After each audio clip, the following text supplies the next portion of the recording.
We got 96 people here. Congratulations, you have made this the largest cemetery tour crowd we've ever had. Thank you so much. I am Tom Munson with the Sioux City Public Museum. I am one of your hosts for today. Haley, who's just getting a camera to take some pictures of all of you, it will be also leading the tour. Just a couple things before we get going. This tour used to have like 25 stops. Well, we added about 25 more. We're talking about a lot of people here today. So I understand that if you have a place to go sometime during the day, I understand you can leave at any time. Or if you get sick of me or Haley, you can leave at any time. I will not be offended. Haley might be offended. No, I will not. This tour is our longest tour, and there's some pretty substantial walking. It's about a mile of walking in all, just so you are aware. Let's see, there's a couple big hills. There's one big hill, but we kind of stop along the way, so it's really not all that bad. Saying that, I think, do I have anything else to say about that? Are we good? I think we're good. Yeah. We'll think of it later and shout it. Sticker came off my binder. All right. So let's get started with a little bit of Floyd Cemetery history. Floyd Cemetery, named for Sergeant Charles Floyd of the Lewis and Clark expedition, was founded in 1866. It is situated on 44 acres. On mostly bluffs overlooking the Floyd River Valley. Of course, we can't see the Floyd River Valley here, but we'll be able to see it a little bit later on. Before the opening of this cemetery, burials were usually on the edge of the city or on private property.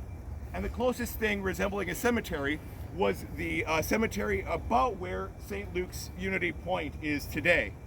Now, in 1888, when Stone Park Boulevard was built through that neighborhood, those burials were either, the owners were asked to be moved either to where near a family, or they were disinterred and buried here. The first lot in Floyd Cemetery was sold in 1868, and the first recorded burial was 1871. Although Sioux City had been around for like 15 years, so I believe there had to be more burials here before that were not recorded. Early purchasers of some of those lots were people we're going to see on the tour today, including Amos Appleton, William Smith, James Allison, James Bogue, John H. Charles, E.R. Kirk, James A. Sawyers, Gustave Picot, and others. As of 1943, there were just over 10,000 burials recorded in this cemetery. In that same year, 1943, the roads around the cemetery were paved. Legend has it that more than 300 graves were lost due to erosion on the bluff by the river. I even said that in an old Sioux City Journal article I was looking at. However, cemetery records do not indicate that there were indeed that many burials lost from this cemetery. Some were lost due to erosion in the valley between the north part of the cemetery and the south section of the cemetery. Floyd Cemetery has two Jewish sections. There's an adjoining Mount Carmel Cemetery, and within this cemetery there is Mount Sinai section, both of which were established for the different Jewish segments, both in 1884.